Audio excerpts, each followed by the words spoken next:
Let me tell you something. When I say build the foundation before the future arrives, I'm talking about something deeper than ordinary planning.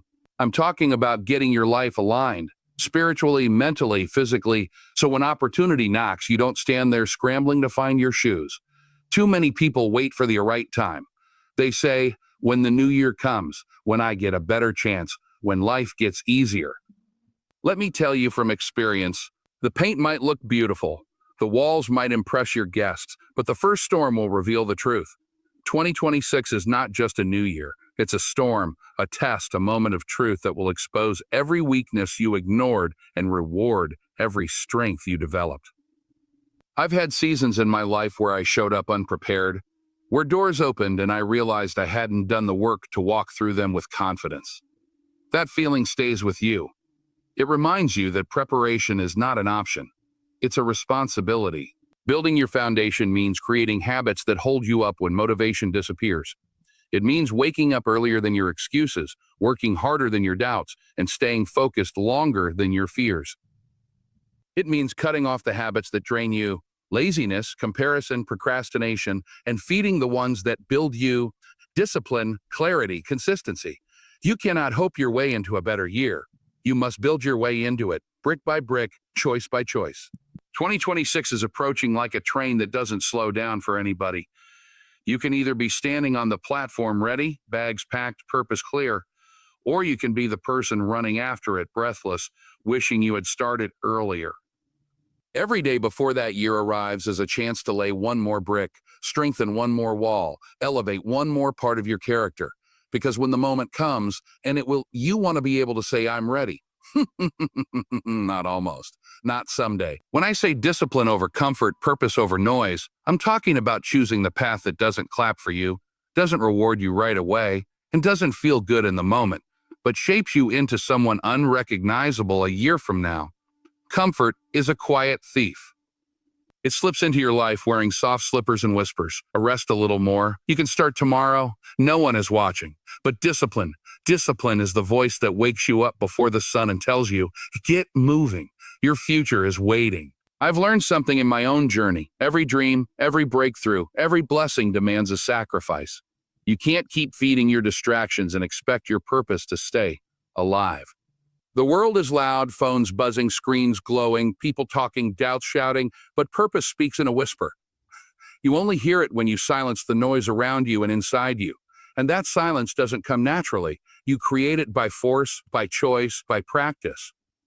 Discipline isn't glamorous. It's lonely mornings, late nights, showing up on days when your spirit feels heavy. It's turning off the TV when everyone else is watching, closing social media when the world is scrolling, staying committed when everyone else is comfortable. And let me tell you, discipline won't always feel good, but it will always feel right. There were times in my life when comfort was calling me louder than purpose, times when I could have settled, taken the easy road, played it safe. But every good thing that ever came to me came through digging deeper, staying hungry, refusing to quit. You have to decide what matters more, the temporary pleasure of now or the permanent power of what you're building. Distractions will always be there, opportunities won't. And the next year of your life will not be shaped by your dreams, but by your decisions. When you choose discipline, you are telling the universe, I'm serious. When you choose purpose, you are telling your future, hold on, I'm coming. And when you choose them again and again, day after day, the noise becomes nothing more than a background hum, and the path ahead becomes clearer than ever before. When I say walk boldly toward the life you dream of, I'm talking about stepping into a version of yourself that you haven't even met yet. I'm talking about walking with your spine straight and your heart steady, even when your knees are shaking. See, a lot of people wait for confidence before they move. They wait for certainty, for applause, for permission. But confidence doesn't come before the step. It comes because of the step. You don't learn courage by standing still. You learn it by walking through the very things you're afraid of. There were moments in my own life when the dream felt too big, too loud, too far away. Moments when the fear felt heavier than the hope. But I learned something powerful. Fear is not a stop sign. It's a green light for your spirit. It's proof you're walking where you're meant to walk. Dreaming is easy. Talking is easy, but walking, really walking, that's where destiny begins. You won't always feel ready. You won't always feel strong. But if you move anyway, something shifts. The world steps aside for the person who refuses to retreat. And walking boldly doesn't mean running at full speed. Sometimes boldness looks like small steps, quiet steps, slow steps, but steps forward. It means choosing progress over perfection, choosing movement over fear, choosing to show up even when you're trembling inside. Every bold step you take sends a message to your future. I'm on my way. I'm coming for everything that has my name on it. You have a life inside you that is bigger than your circumstances, bigger than your failures, bigger than the doubts people whispered in your ear.